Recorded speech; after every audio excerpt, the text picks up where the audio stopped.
السلام عليكم ورحمة الله وبركاته داوديال كسو دوادا برامجك هبدا قفكا وريقيسي سدحاد جروبي أيا قلبتها بلانسان إسلامركان هل كان كو ترتمي دونا أيضا مالنتي شلي ترتمين جروب إيه قلبتا ترتنكو حيسا قارا يولي هاي ماداما دالينيرو هبلي يولي سوغو جيرا إسلامركانا فانكا أدو جعل أي مانتا ترتميان إسلامركانا uu ka adag yahay marka la eego qaabka maanta tartanka uu dhici doono sida ay sheegayaan dadka ku xeeldheer arrimaha fanka groupka B maanta waxa ku tartamaya ilaa iyo 8 tartama sidii shalay dhacdaba haddii aan sheego magacyada maanta tartamaya waxa ugu horeyso Maandeeq Axmed Maxamed Sahre Xuseen Cali Muxudiin Shariif Bakaari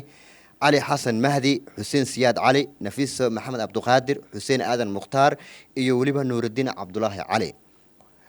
dhanka guddiga waxaa noo fadhiya waa Yuusuf Maxamuud Maxamed Xeybara Aadan Cabdullaahi Artan Shimraleys iyo waliba Maxamed Ibraahim Cadow Shooli dhanka boongaha ama batriga waxaa noo garaacayo Xarbi halka kabankana uu noo fadhiyo Suudaani tibintu anigoo Cabdicasiil Guuleeda kaamirada qurxoon waxaa hagaya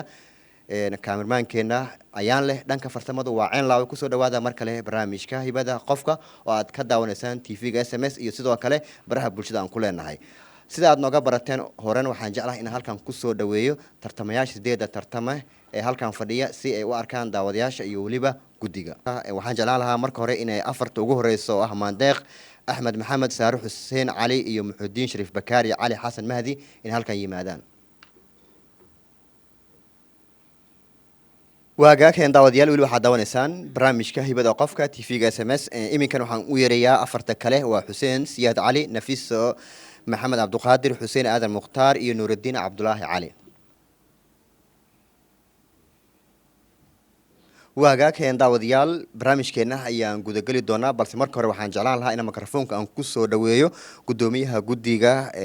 barnaamijka waa Yuusuf Maxamuud Maxamed Xeybara alfanaan Xeybara inuu noo sharaxo tartanka wareegiisa saddexaad maadaama loo soo gudbay shuruudaha iyo qaabka uga duwan yahay tartamadii hore maadaama hore ay u soo daawateen wareega koobaad iyo labaad iyo wareegan saddexaad waxyaabaha laga doonayo tartamayaasha iyo qaabka ay u soo bixi karaan iyo dhibcaha lagu soo gudbayo iyo haddii dad isku dhibca noqdaan waxyaabaha laga rabo tafadal بسم الله الرحمن الرحيم سلام الله عليكم ورحمة الله وبركاته دمان dadka Soomaaliyeed ee la socday tartanka ee naga daawanaya TV-ga SMS iyo sidoo kale baraha bulshada sida YouTube-ka iyo Facebook-ga aad baan idin salaameynaa wareegii saddexaad qaybtiisii labaad oo groupiya ayaa maanta halkan lagu balansan yahay in tartankoodii la qabto sidii hore baan shalay idinku sheegnay waxaan jeclahay tartamayaasha maanta ee 8 tartamaya la wadaago dhibcuhu markii hore waxay ahaayeen konton baa xubin walba guddida kamid ay bixinaysay wadarta guudna waxay ahaayeen 150 nimanka maadaama wareegii saddexaad loo gudbay oo ay ku soo biireen aalada kale oo aan markii hore lagu tartamayn sida kabanka iyo boongaha wada socda waxaa xubin walba guddida kamid ay bixin doontaa 100 dhibcood shantii waxyaalood ee laga rabay qofku inuu shuruudaha buuxiyo oo min 20 lagu bixinayo ah 100 marka la isu geeyo saddexda guddida marka la isu geeyo dhibcood waxay noqonayaan 300 oo dhibcood waxaa jirta inuu 250 qofka hadduu ka hooseeyo uu ka hari doono wareegga saddexaad 249 dhibcood haddii aad keento waxaad waayeysaa inaad u gudubto finalka 250 251 iyo wixii ka sarreeya haddaad keento waxaad u gudbaysaa finalka marka shuruudaasaa ku soo korodhay tartanka waa mahadsantihiin guuleysta waqtigoo nagu yar dartii waxaan jeclahay inaan qofka ugu horreeya u yeedhno barnaamijkan aan dib ugu celino Cabdicasiis iyo farsamada waagaakeen aad u mahadsan tahay Yuusuf Xeybara barnaamijkeena waxaan ku daafuran doonaa tartamaha ugu horeeya ee barnaamijka waa Maandeeq Axmed Maxamed in halkan ay ka qaado heestii tartanka ku galeed magacayga Maandeeq Axmed Maxamed degan degmada ku tartamayo hees Sahre Cali Balqafiyo Sahre Axmed Balqafiyo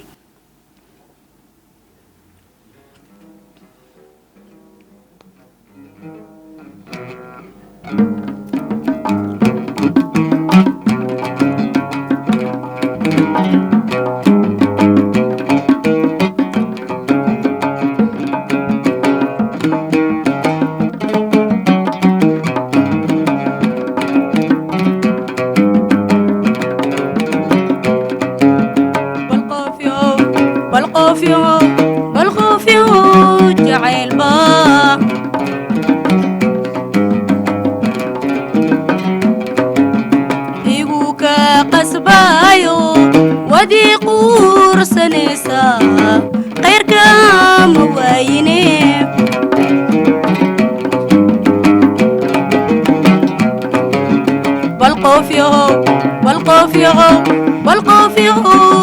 jacaylba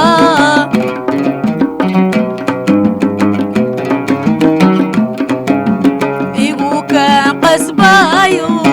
wadii quursanaysa qayrka ma waayine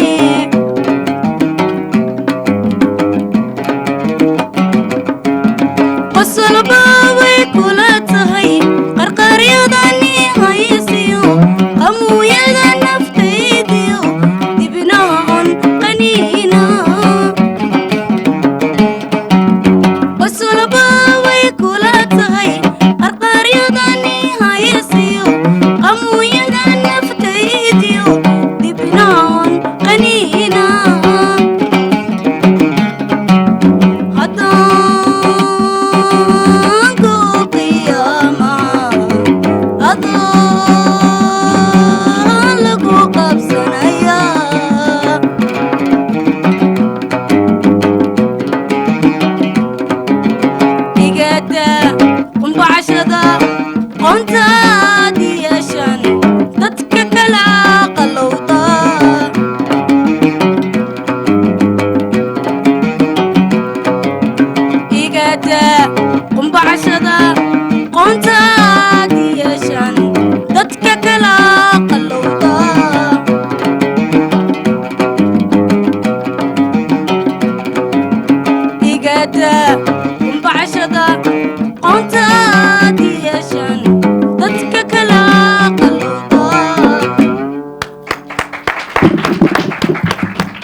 وهاجاكين أدو ما سنتهاي مانديق أحمد محمد تيهات أو خالكان كوسو بندقيسي إن هيستا ترتنكا إيقوا قيب جلس وريق جيس الدحاد وحين كامتهاي ترتمياشا جروبي إمين كانوا حان ويريا ترتمها اللبات وسهرة حسين علي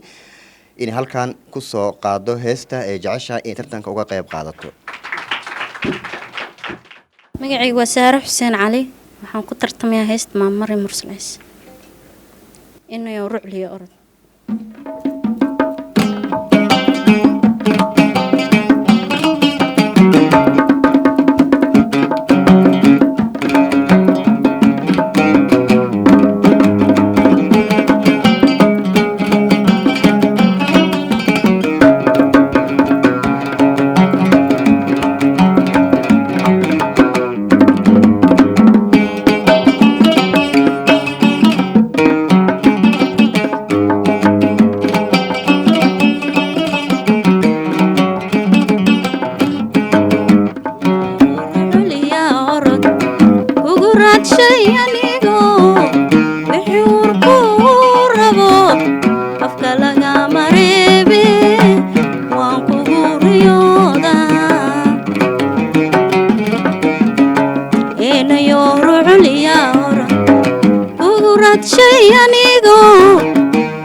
وهاجاكين أدو ما سنتهاي إن سهرة حسين علي أيهات أو نوقع إسي هستي كو ترتميسي إمين كانوا حان ويريا ترتمها سدحات ومحيدين شريف بكاري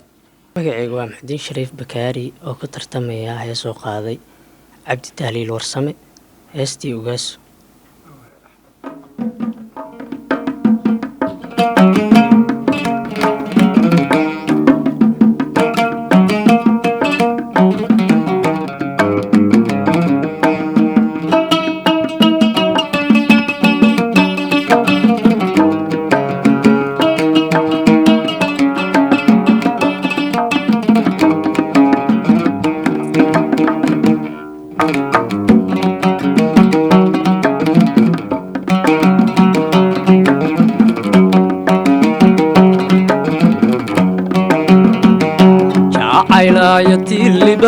baan abuuro wadugaydo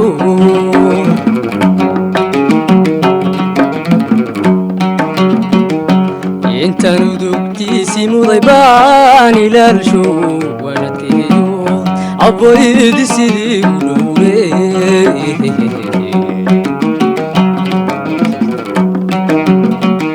shaacayl aayatilli baan abuuno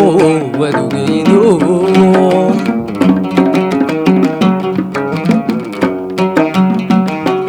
intaan udugtiisii muday baan ilaalsho waladkeeyo abbaydi sidii u dhowre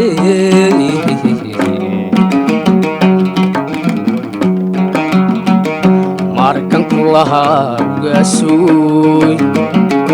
ujeedda fog baan lahaa afiifadaantaan lahaa ammaanadaa dhowr lahaa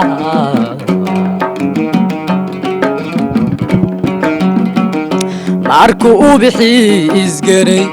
markuu intifaacsiin joogo maxaa urxumaada keenay maxaa odayaal xiil siday dagaal loogu oogayo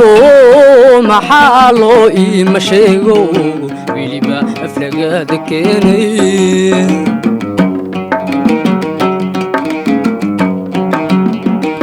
abaal daraney haddaa ujeedda xinga u guday ilowsha dhaweey naftaa dhaxadeennanika oganu ruxun bay u qubaracdo anigu ka aarsamaye ilaah baan talada saartay oo ilaah baan talada saartay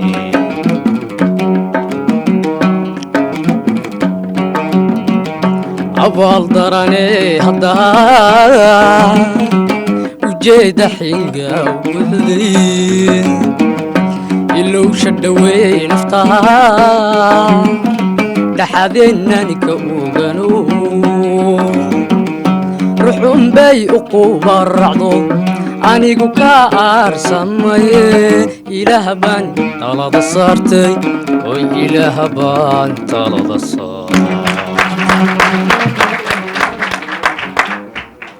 waagaag aad ayuu mahadsan yahay muxudiin shariif bakaari ayuu ahaa oo halkan ka qaadaya heestii uu ku tartamayey iminkana waxaan u yeerayaa tartamaha afaraad waa cali xasan mahdi magacayga waa cali xasan mahdi waxaan ku tartamayaa wareega saddexaad heesta axmed gaceed insha allah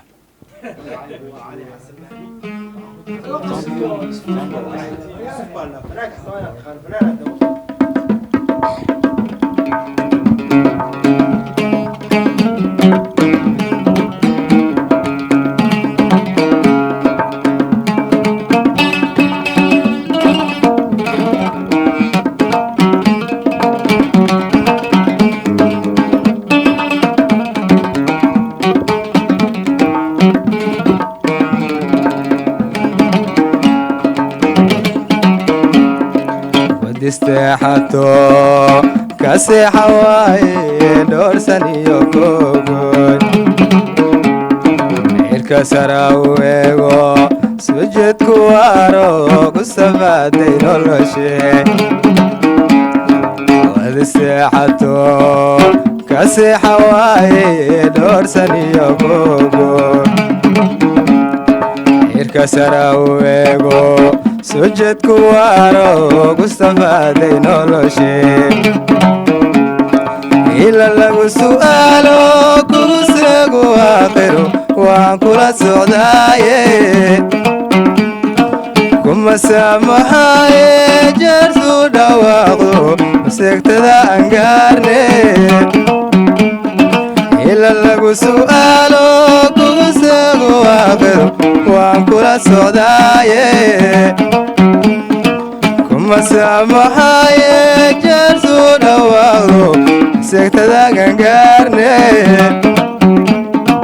hadduu samiir wax tari lahaa ama uusan noqon lahaa mudda ka dhur sugaaye hadduu samiir wax tari lahaa ama uusan noqon lahaa mudda ka dhur sugaaye adoo saacanigu xirin laba seerna igu marin ama sayni wacadkii ama sidani u qaado adoo saacanigu xirin laba seerna igu marin ama sayni wacadkii ama sidani u qaado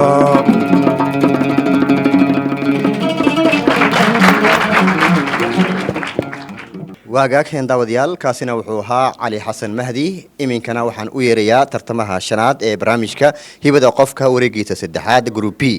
waa xuseen siyaad cali bismillaah horta magacay xuseen siyaad cali oo degan degmada hodan waxaa ku tartamaya heeskii boqorka codka allah u naxariisto gurisamo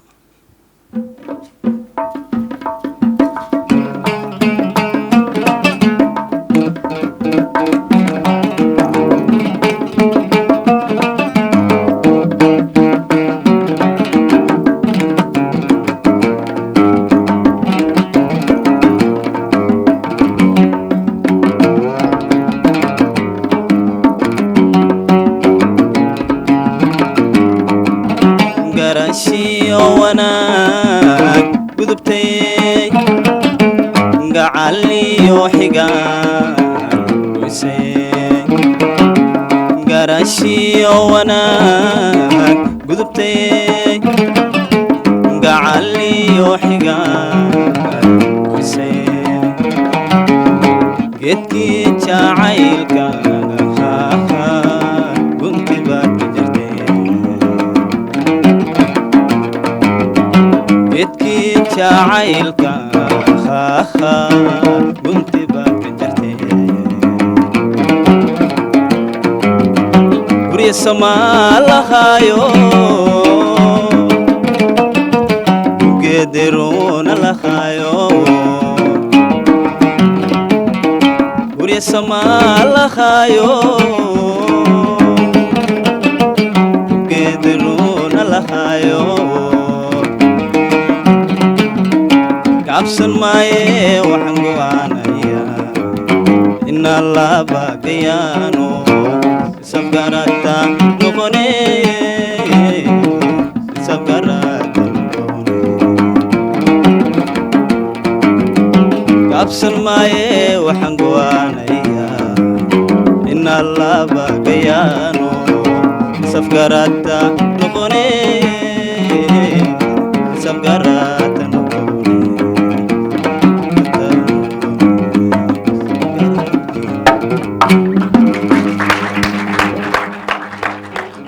waagaageen daawadayaal weli waxaad daawanaysaan barnaamijka hibada qofka wareegiisa saddexaad group B aad u mahadsan yahay xuseen siyaad cali iminkana waxaan u yeerayaa tartamaha lixaad waa nafiso maxamed cabdiqaadir magacii waa nafis maxamed cabdiqaadir heestaan ku tartamana heestay magool qaaday mininkiini aniga heestii mininkiini aniga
ilaan xaaja madaxiyo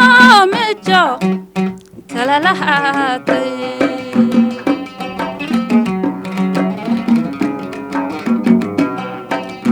ilaan xaaja madaxiyo mejo kala lahaatay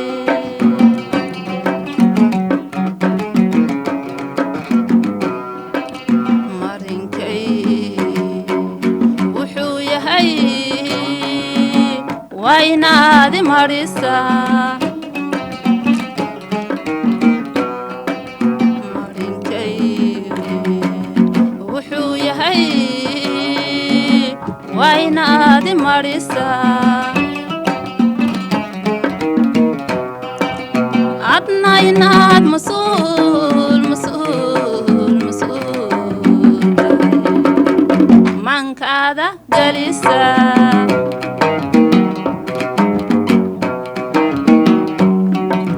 عدنا يناد مسؤول مسؤول مسؤول من كذا جلسا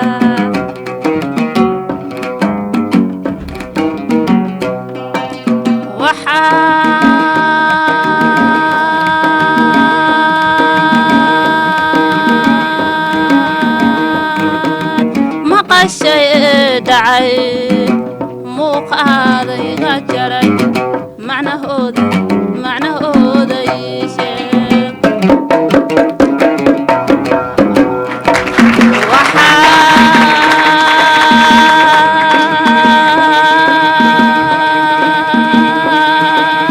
مقشي دعي مو قاضي غجري معنى هودا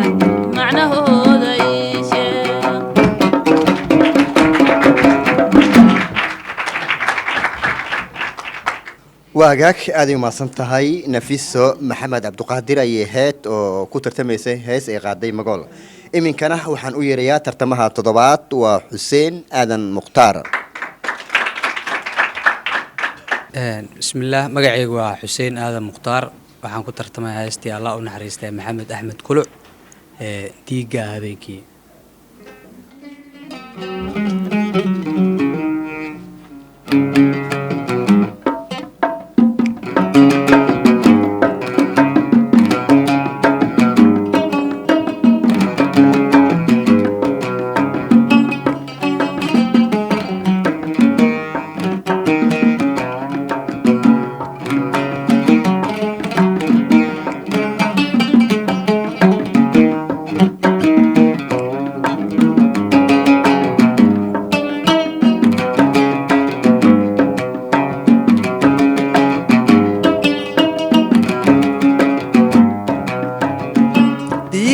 habeenkiyo markuu waagu daalaco baryama oodogsoonto dayaxa oo barkaga maqan duubta ugu yeera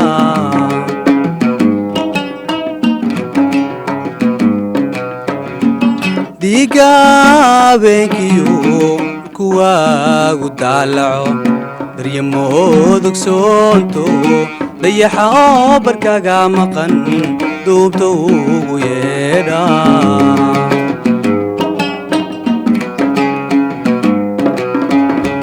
diinkuna madhuunyado dareemada abaarto afka wuu diida halka gowgii ku daaqe anna dooqo yaab lehe siduu iigu kaa diray adiga mooye dumar kale ma eege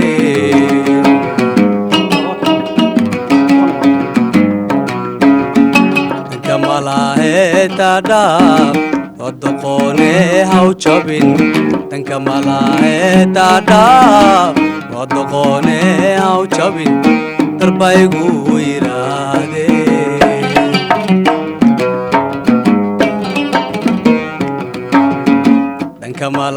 malaahetaadhaaf odoqoone haw jabin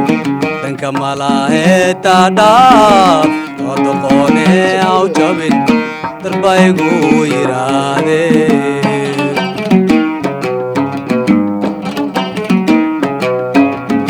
amba diraadirahayo dadka ka xanaaqe dartay ku colaadshaan taadayale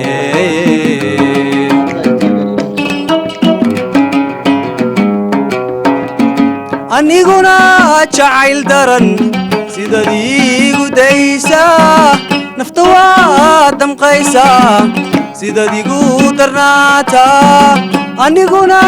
jacayl daran sidaad iigu daysaa nafta waa damqaysaa sidaad igu darnaataa eediga durugtaa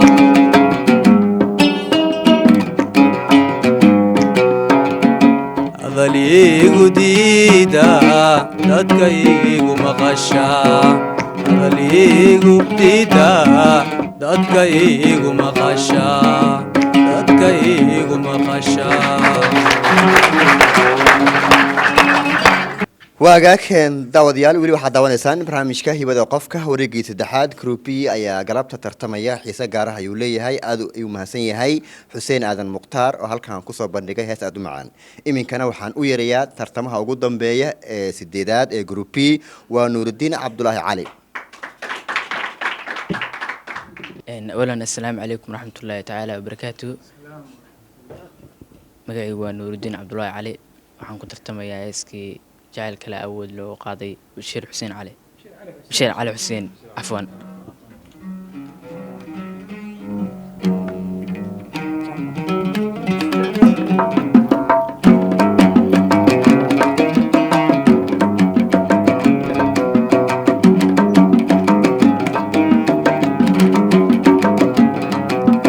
jacayl kale awood weyne kiilka dhigay qays ليلنا أكسح شانيغو أبوه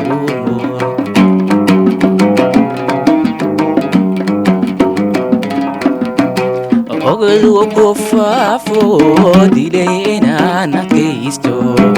إكاسكيو إيغو كارياي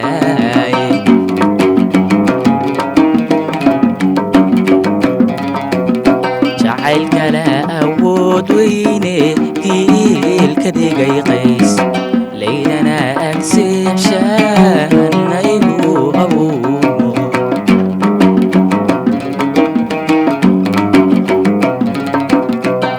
أغد وكفافو دينينا نكيستو إكاستيو إيغو كارياي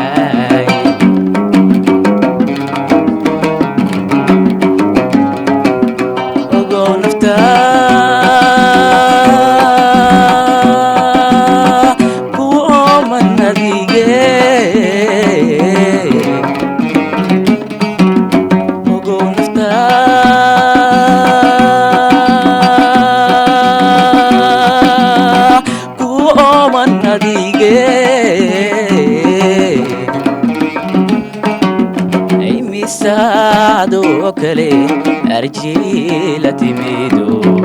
وفي ما يغانيري أودا وجوجي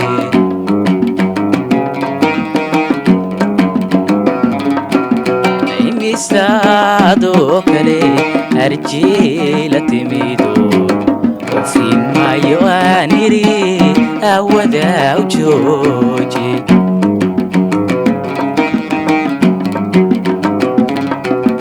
wadnahay ololaye idiga baalo arinteyda meelmare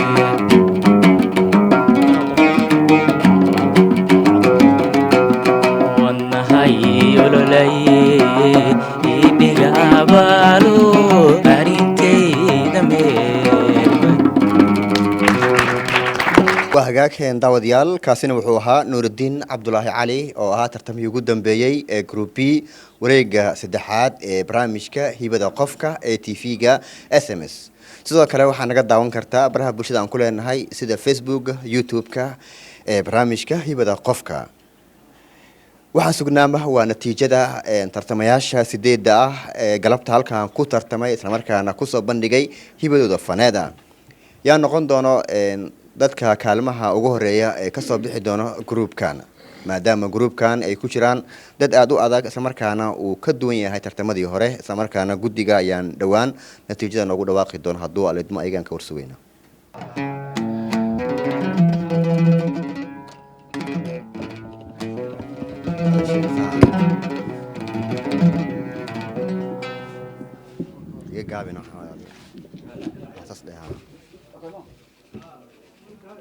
waa gaagaheen daawadayaal weli waxaad daawanaysaan barnaamijka hibada qofka wareegii saddexaad group b ayaa galabta halkan ku tartamayey waa inoo soo gabagaboobeen dhammaan 8 tartame ee halkan ku tartamayey natiijada ayaan sugnaa waxaan jeclahay in halkan mikrofoonka aan siiyo gudoomiyaha guddiga al-ustaad yuusuf maxamuud maxamed xeybara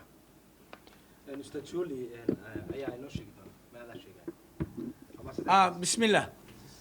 السلام عليكم ورحمة الله وبركاته إن شاء الله برنامجك واصل لميني بلس واحد نعضي إن نبعها اسكو ميت كنقضين الله بكميدا ويل إيه جبر أو اسكو نبعها نقضي أيام كعلنا سيدان هراء وقبلني ماذا ما ترسك ميل أذك سو جاري دتكون أيهين دت عن لقرين كرين أو حقيقة بنانك وذيال haddana waxaan ku talagalnay wiilkaas iyo gabadhaas inaan isku celino oo isku dhibcaha noqday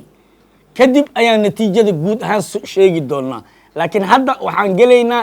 natiijada ah wiilkii iyo gabadhii isku dhibcaha noqday inaan ku celino kadib aan geli doonaa wadarta guud asalaamu calaykum waagaag aad ayuu mahadsan yahay al-ustaad shooli waxaan gudageli doonaa tartankii ku-celiska ahaa waxaan u yeerayaa saare xuseen cali in ay heestii labaad ee ku tartamaysay in halkan uga qaado guddiga iyo weliba daawadayaasha barnaamijka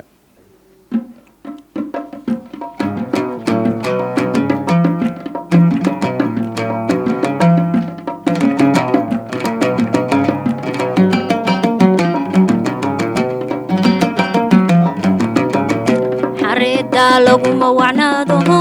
abaartana lama xumaado adduun xunba maaha gureen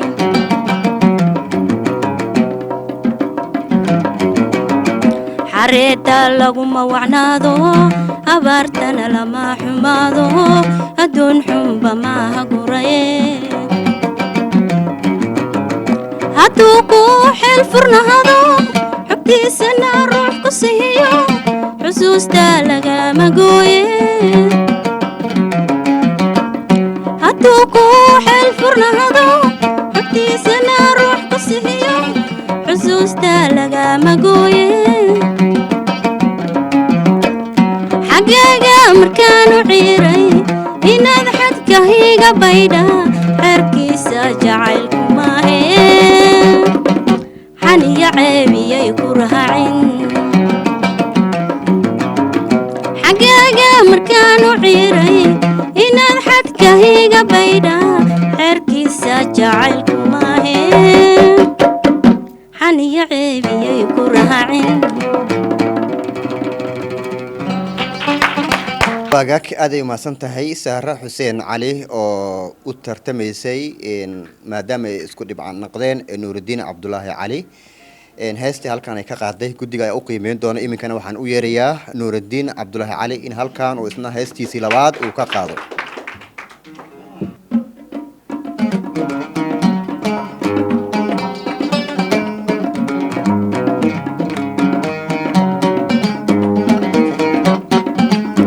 aynan yahay jin xoog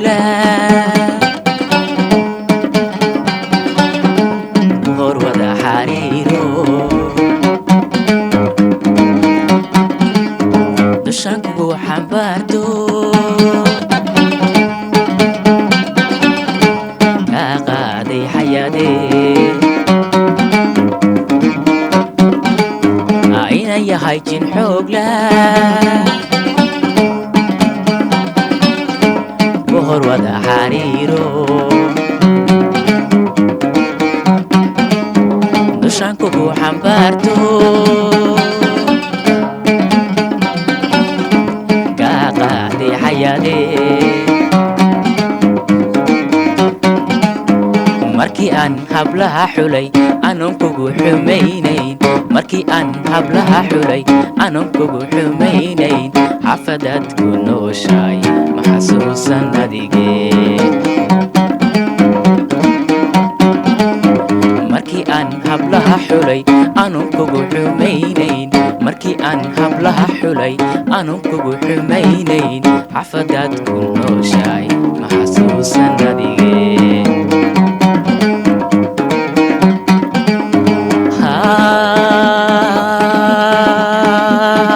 xagaad ujeedaa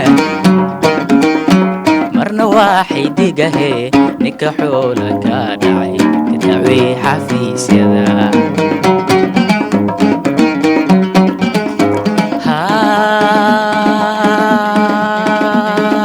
xagaad ujeedaa marna waa xidigahe ninka xoola ka dhacay ka dacwey xafiisyada xaqmiya xeermiya xaqmiya xeermiya maxishood la'aanba ma islaamka xoogba aanon xiisa ku qabin igu xidhatay faraqe حقميا حيرميا حقميا حيرميا محشود لأنبا ما إسلام كحبا أنا نحيسك وقبين يوحي فرقي حقميا حيرميا حقميا حيرميا محشود لأنبا ما إسلام كحبا أنا نحيسك وقبين يوحي فرقي أنا waa hagaag aad ayuu mahadsan yahay nuurudiin cabdulaahi cali oo ahaa tartamihii la tartamaya sahre xuseen cali oo isku dhibcan noqdeen daawadayaal waxaad naga wada sugtaanba waa natiijadii aad wada sugayseen ee 8 qofood ee maanta halkan ku tartamay wareeg waagaakeen daawadayaal waxaad naga wada sugtaanba waa natiijada wareegii saddexaad group B ay ku tartamayeen ilaa 8 tartame oo halkan ku soo bandhiga heeso kala duwan halka qaarkoodna dib la isugu celiyay markii ay isku natiijo noqdeen iminka waxaan kugu wareejinayaa gudoomiyaha guddiga Ustaad Yuusuf Maxamuud Xeebare بسم الله الرحمن الرحيم السلام الله عليكم ورحمة الله وبركاته مركلة سو نقد وناكسن داودياشا runtii ku xiran barnaamijka ee naga daawanaya shaashada telefishinka caalamiga ee SMS Somali TV iyo sidoo kale inta baraha bulshada nagala socoto sida YouTube iyo Facebook tartanka wareegiisa saddexaad groupkii B oo ah qaybtii labaad maadaama laba group loo qaybiyay ayaa maanta halkan ku tartamay oo dareemaysiin xaaladda la soo maray iyo wacdaraha halka ka dhacay aad bay u adkeyd in la kala saaro marka dad loo garsooriyana waa xaalad aan la fududaysan karin marnaba sababtoo ay dhinac walba inaad garsooro tahay oo dadka aad cadaalad u samayso oo midda ugu weyn ah in wixii halkan dadku ay ku soo bandhigeen oo dadku daawanayaan dad naga khabiirsan nooga aqoon badan fanka nooga weyn oo hadhowto iyadana feedback ka soo noqonaya haddii aan wax qaladnana xumaanta aan anagu yeelanayno haddii aan wax saxnana creditkeeda aan anagu yeelanayno marka dabcan u fiirsi badan bay u baahan tahay labada kale ee guddida oo xubnaha shooli iyo aadan aad baan ugu mahad celinaya dhalinyarada halka ku tartantay iyagana aad baan ugu mahad celinaya hibadoodii faneed soo bandhigay fursadana loo siiyay inay platformka wax ku soo bandhigaan dabcan tartanku macaaw maanta aad iyo aad buu adka sida idinku arkayseen oo maanta qofka halka soo fadhiiso oo dad kala saar wallahi xaaladooda aad buu adkeyd sidii hore tartanku ugu soo socday waxaad la socotiin inaanu dib isugu celinay laba ka mid a tartamayaasha waa Saare Xuseen Cali iyo runtii Nuurudiin Cabdulaahi oo labadoodu isku dhibcan noqday waxaana sharci tartanka waa haddii laba qof ay isku dhibcan noqdaan in dib loogu celiyo iyagoo heesihii laga bedelayo ka bacdina natiijadoodu ay noqoto mid tii hore ka duwan dabcan marka hore isku dhibcay noqdeen markana waanu eegi doonaa dhibcahooda waxaan jeclahay inaanu bal markan sidii loo kala sareeyay iyo kala sareynta aanu halkan anaga iyo guddida ku soo bandhigno qadar 1 daqiiqo Cabdicasiis waa tahay aad ay mahadsan yahay Ustaad Maxamuud Maxamed Xeebare iyo sidoo kale aadan Cabdulaahi Cartan Shimbrales iyo Maxamed Ibraahim Cabdo Shooli waxaan ka sugnaaba waa natiijada maadaama wadatashi ay wada galeen saddexdooda isla markaana ay halkan ku soo bandhigi doonaan sida kaalmaha loo kala galay iyo cidda soo baxday iyo cidda hartay galabta ama xilligan yaa nasiib leh oo kala caraabi doono natiijada ama guusha tartankan sidoo kale dadka haray aysan niyajabin maadaama mar walba ay yihiin fanaaniin mar walba usoo dhabar adeegay in tartankan ka qayb galaan isla markaana ay ku soo bandhigaan hibadooda faneed haddii maanta aad hartay kaliya ma ahan in aad hibadaadii faneed aad la hartay balse fursado kale ayaa jira aad ku soo bandhigi karto isla markaana aad uga ficnaan karto kuwa soo baxay waxaa dhici karta midka haray inuu biri uu noqdo fanaan caana kan soo baxana uu isdhigto marka wax walba waa nasiibka iyo qof walba dadaalkiisa ay ku xiran tahay mar walbaana waxaa wanaagsan madii la tartamayo qof unbaa haro marka waa intaas oo kaliya iyo dhibcaha guddiga idiin qoreen oo u muuqda in markii laisku geeyo tiradii la rabay inay kusoo baxaan qofka markuu keeno ayaa dhici karto inuu ka hoos maro ama uu ka kor maro waa intaa oo keliya marka niyadda khayr ha loo sheego bismillah assalaamu calaykum waraxmatullahi wabarakaatu daawadayaasha guud ahaan waxaan rabaa inaad sidaad arkayseen inaan idiin sharaxo wiilkii nuuradiin iyo zahra oo aan isku celinay dadka maanta in laysku celiyo waxaa keenay dadkaan kala saari weyne waayo aaday noogu adkaatay saa daraaddeed waa isku celinay waxaan soo jiitannaba ilaahay waa noo fududeeyey markii dambe waa ku guulaysanay inaan kala saarno dadkii soomaali horey u mahmaadoo garay laba qofood kama wado qoslis marka kaalintaas iyo dhibaatadaas iyo ku celintaas iyo waxay noo ahayd in annaga naftirkeenna wax badan aan ka fiirino qofka iyo toonka sida uu ku yahay bilowga iyo suu ku yahay xataa wax kale aan heli weynay dadka dhan isku wada mid ay nagu noqdeen hadda waa ku guulaysanay alxamdulilah waxaan bilaabayaa tartankii maanta guud ahaan ee soo socday kaalinta lixaad waxaa gashay zahra xuseen cali kaalinta shanaad waxaa galay cali xasan mahdi kaalinta shanaad gudoomiye aadisha berleys bismillaah dabcan siday ahayd shooli baa sharaxay waxaan doonaynaa marka inaan la wadaagno asxaabta nagu xiran ee horey u arki jirtay annagoo 4 qof soo saarno dadkaanu runtii ahaa dad aad iyo aad u adag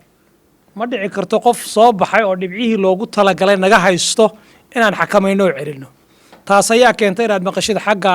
6 iyo 5 ciddii ku soo baxday aad maqashaan sidaas si la eg kaalinta afraad waxaa ku soo baxay xuseen aadan mukhtaar oo haysta 289 dhibcood sidaas si la eg kaalinta saddexaad waxaa ku soo baxay xuseen siyaad cali oo haysta 295 dhibcood 300 oo laga doonahayay wadarta guud ayuu 5 mir ka dhimay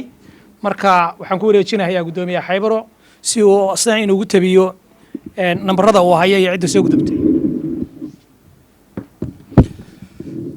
bismillaahi raxmaani raxiim assalaamu calaykum waraxmatullaahi wabarakaatu runtii sida ay sheegeen xubnihii guddida iga horreeyey tartankan wuxuu ahaa kii ugu adkaa abid intii aan tartan aan garsoor ka ahaa waana markii ugu horreysay ee dad intii loogu talagalay inay gruubka ka soo baxaan ka badan ee ay ka soo baxaan waxaana keenaya khibraddii iyo aqoontii ay kororsadeen iyo halkan dadaalkii ay kusoo sameeyeen dabcan lama xaqiri karo maadaama qofku waxaanu sameynay category aan la dhaafi karin kaasaan lagu salaynayo qofku inuu dhibcahaas buuxiyo iyo inaanu buuxin hadduu qofku soo buuxiyo 8 qof ee halkan ka tartamaba hadday buuxiyaan 8 waxay noqon lahaayeen kuwo gudba laakiin maanta waxaa suurtagal noqotay oo fursad u helay inay u gudbaan oo wareegan ka gudbaan 6 qof 4 qof hore la soo sheegay waa mahadsantihiin waxaa kaalinta labaad ka galay tartamayaashii halkan galabta ku tartamay Muxiidiin Shariif Bakaari oo helay isugeyn wadarta guud ee dhibcaha 296 dhibcood waxa uu dhimay 4 dhibcood oo kaliya dabcan dadku aad bay isugu dhawaayeen sida hore loo sheegay Xuseen oo 295 keenay Muxiidiin oo isaguna hal dhibic ka sareeyay 296 keenay oo kaalinta labaad tartanka ka galay si guud qofka kaalinta koobaad galay ee tartanka waa Nafiisa Cabdiraxmaan Cabdiqaadir oo iyaduna keentay wadarta guud dhibcihii looga baahnaa 298 dhibcood oo waxay dhintay 2 dhibcood oo kaliyaata waa fursad aad muhiim u ah dabcan waa dareemi karaysiin dadaalkii aad soo samayseen waxaan u mahad celinayaa Nuurudiin Cabdullaahi Cali iyo sidoo kale Maandeeq Axmed Maxamed oo iyaguna dadaal fiican soo sameeyay dabcan dhibcihii ay keeneen Nuurudiin iyo Maandeeq oo keentay 198 dhibcood oo runtii way dadaashay laakiin shuruudii ma buuxin Nuurudiin oo mar labaad dib loogu celiyay iyo Sahri hal dhibic bay ku kala guuleysteen 246 dhibcood iyo 251 dhibcood waxaan hore u soo sheegnay tartanka in 250 qofku wixii ka sareeyay uu gudbi karayo laakiin way ka duwan tahay marka aad soo tartanto oo shuruudaas soo buuxiso cid ay isku dhibcan noqotaan waxa la eegayaa dhibcaha ku soo baxdaan si ay u kala sareeyaan oo loo eegi maayo tii ahayd 250 wax ka sareeya ma keeno qofku 245 dhibcood oo nuuruddin keenay iyo 246 dhibcood ay sahri keentay baa waxaa runtii guushu waxay siinaysaa sahra lixdaa qof baa tartanka soo baxay waxaynu hore isugu sheegnay inuu tartanku yeelan doono wareega finalka laakiin hadda ma suurtagelayso waxaa dib la isugu celinayaa dadkii ka soo baxay shalay ee 4 qof ahaa iyo 6 qof ee maanta soo baxay baa dib la isugu celinayaa ka bacdi markaasaa final la aadi doonaa oo finalka de waxaa loo tartamaa kaalin ee looma tartamo groupkan ka soo baxay kaalmaa loo tartamayaa 1 iyo 2 iyo 3 iyo 4 iyo 5 6 baa loo tartamayaa marka hadda 10 qof oo maadaamay ku soo dhammaadeen semifinalkii lama geyn nin gabayaayaa ku jiro isna oo 11 ku noqonaya lama geyn karo final oo lama odhan karo 10 qof baa waxaa la kala siinayaa kaalmo saa la asligeed waxaan dhalinyarada inta daawan doonta ee tartanka shalay tartamay iyo inta hadda joogta qaar shalay tartamay waa joogaan qaar intii maanta tartamaan u sheegaya waxaa lagu tartami doonaa heesaha qaraamiga tartankan ka bacdi ma jiri doonto inuu qofku hees la yimaado uu keligii isagu soo xafiday hal hees baa ka dhaxayn doonta wiilasha hal heesna waxay ka dhaxayn doontaa gabdhaha waana dabcan waa laydin sheegi doonaa heesaha qaraamiga maaha heesaha fanaaniintu ay leeyihiin sida axmed gacayte maxamed mooge xasan aadan heesaha ma waa heesa aan la kala lahayn oo qaraami la yidhaahdo waa codad gaar oo soomaalidu leedaho fanka lagu bilaabay beer dilaacshaa ka mid ah xaafuun baa ka mid ah subcis baa ka mid ah aroor baa ka mid ah rogaal baa ka mid ah magacyadaasay leeyihiin waa laydin bari doonaa hees baa laydin doori doonaa bakhtiyaanisiib baa laydin sameynaya 2 heesood oo qaraamiga ka mid ah waa laydin qori tuuri doonaa heestaa qaadatan xataa heesta ugu adag soomaaliga hadday noqoto oo beer dilaacsha la yidhaahdo wiilashu beer dilaacshay ku tartamayaan gabdhuhu heese waxaa jira codad qaraamiyo dumara ay ka mid tahay xaafuun allahu naxariista khadar daahir cigaa qaaday cumar dhuule cali isaguna mar buu qaaday laakiin waa cod dumar meesha ay ka samaysan tahay habluhuna xaafuun bay ku tartami doonaan ama hees kale oo heesaha qaraamiga ka mid a saasuu tartanku noqon doonaa inta ka soo gudubta qaraamiga ayaa u gudbi doonta final waxaan jeclay qof walba oo tartanka ka qayb qaatay oo soo gudbay inuu ama muuqaalkan haddii uu daawadana ogaado dabcan kolle gruupkan waa lagu sheegi doonaa intiina halka fadhidaana sidaa ku ogaada maalinta berri ah haddii allaha oo daliidmo waxaa laydin kala doori doonaa heesihii qaraamiga ahaa halkan ay isugu imanaysiin dhammaantiin inta soo baxday 6 qof ee hadda tartanka soo gudubtay iyo 4 qof ee horeba halkan bay imanayaan qorutuur baa loo samayn doonaa heesaha qaraamiga ku tartami doontiin waa mahadsantihiin guul baan idiin rajaynayaa waxaan u mahad celinayaa ustaad soodani iyo sidoo kale xarbi oo runtii dadaal badan u sameeyay dhalinyarada intii haddaanu wareegga saddexaad soo gudubnay iyaguna way mahadsan yihiin labada xubnood ee guddida aadan cabdulaahi cartan iyo sidoo kale saaxiibka shoolli iyagana aad baan ugu mahad celinayaa guul baan idiin rajaynayaa halkaad nagala socotaana waa SMS Somali TV iyo sidoo kale akoonnadaanu baraha bulshada ku leenahay oo ah sida YouTube-ka iyo Facebook-ka guulaysta waa mahadsantihiin cabdicasiis baan dib inoogu celinayaa nabadgelyo agaag aad ayuu mahadsan yahay al-ustaad yuusuf maxamuud maxamed xeebar oo noogu dhawaaqay natiijada iyo qaabka tartanka uu noqon doono sida aad wada daawaneyseenba waxaa inoo balanaa quarter finalka iyo weliba in 10 fanaan ee tartamayaasha ah ee soo baxay inay ku tartami doonaan wareegga xiga ee barnaamijkan waa bahdii SMS TV iyo guddiga iyo dhammaan tartamayaasha oo inala siyaasi nabadgelyo wassalaamu calaykum waraxmatullaahi wabarakaatu iyo nasiib wacan